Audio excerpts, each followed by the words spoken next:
మీకు విపరీతమైన కోపం వస్తుందా? కోపంలో అనే ఒక మాట వల్ల కలిగే నష్టం, ఒక గోడకు కొట్టిన మేకు వల్ల కలిగే రంధ్రం లాంటిదని మీకు తెలుసా? ఈ 2 నిమిషాల కథ మీ కోపాన్ని శాశ్వతంగా తగ్గించేస్తుంది. పరిచయం. నమస్కారం, నేను మేధా.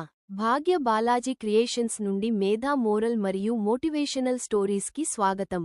మంచిని పెంచుదాం, మంచిని పంచుదాం. కోపంలో మనం చేసే పనులు అనే మాటలు తిరిగి తీసుకోలేని గాయాలను చేస్తాయని ఈరోజు. కోపం, మేకులు, సహనం, వ్యక్తిత్వం ఈ కథ ద్వారా తెలుసుకుందాం. కథా ప్రారంభం. ఒక అబ్బాయికి చాలా కోపం ఎక్కువ.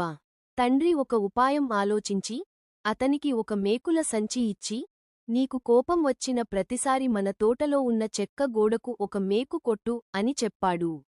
మొదటి రోజు ఆ అబ్బాయి 30 మేకులు కొట్టాడు. క్రమంగా మేకులు కొట్టడం కంటే కోపాన్ని తగ్గించుకోవడం సులభమని గ్రహించి ఒకరోజు అస్సలు కోపపడలేదు. మలుపు. తండ్రి అది చూసి, ఇప్పుడు ఏ రోజు అయితే నువ్వు కోపపడకుండా ఉంటావో ఆ రోజు గోడ నుండి ఒక మేకును పీకేయి అన్నాడు. అలా కొన్ని రోజులకు గోడమీద మేకులన్నీ తీసేశాడు.